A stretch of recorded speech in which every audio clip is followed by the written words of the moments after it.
વિશ્વ જળ દિવસ દર વર્ષે 22 માર્ચે સમગ્ર વિશ્વમાં ઉજવવામાં આવે છે.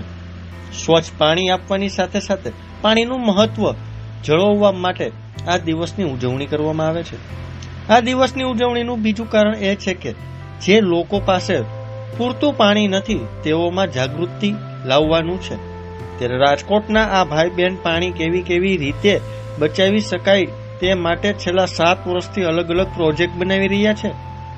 આ ભાઈ બહેને એક એવું મેજિક કુંડું તૈયાર કર્યું છે કે જેમાં તમે 15 દિવસ સુધી પાણી ન નાખો તો પણ ચાલે તેવું મેજિક પોટ બનાવવામાં આવ્યું છે.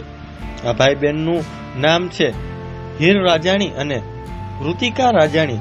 તો જુઓ અમારો ખાસ અહેવાલ. હાય, મારું નામ ઋતિકા રાજાણી અને હું 12th સ્ટેન્ડર્ડમાં સ્ટડી કરું છું અને મારો ભાઈ હીર રાજાણી જે અત્યારે સેકન્ડ યર MBBSમાં સ્ટડી કરે છે. અમે બંને છેલ્લા 7 વર્ષથી પાણી બચાવવાનું અભિયાન ચલાવી રહ્યા છીએ.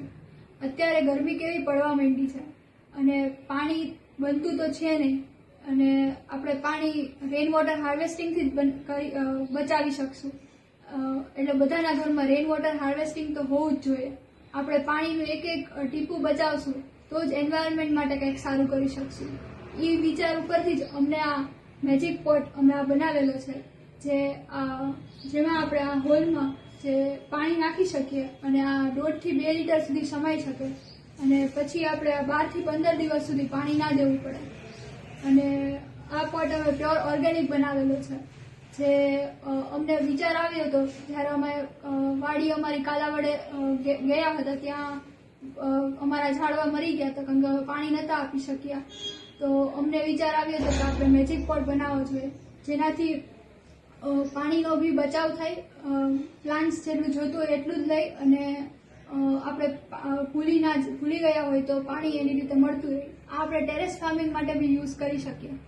પછી અમે આ મેજિક ગ્રીન રિંગ બનાવેલી છે જેમાં આપણે આ હોલમાં પાણી દઈ શકીએ 1 થી 1.5 લીટર સુધી અને આપણે પછી 12 થી 15 દિવસ સુધી દેવું ના પડે. આવી રીતે આપણે આપી શકીએ. અને આ આપણે રિંગ છે અંતરિયાળ જગ્યામાં આપણે પહોંચાડી ના શકતા હોય પાણી, જે 1 મહિનાથી લઈને 2 વર્ષ સુધીનો પ્લાન્ટ હોય એને આપણે આ પહેરાવી શકીએ. આ પોટમાં તો લિમિટેશન આવે કે આપણે નાના ઝાડવા હોય એને જ આપણે દઈ શકીએ અને પછી મોટા થાય તો એ આપણે આને યુઝ ના કરી શકીએ. પણ આપણે આને યુઝ 1 મહિનાથી 2 વર્ષ સુધીના પ્લાન્ટ માટે કરી શકીએ કેમ કે પછી તો એની રીતે ગ્રાઉન્ડમાંથી લઈ લેવાનું છે. એટલે આપણે પાણી બચાવવું જોઈએ અને રેઇન વોટર હાર્વેસ્ટિંગ કરવું જોઈએ. કરશો ને ફ્રેન્ડ્સ?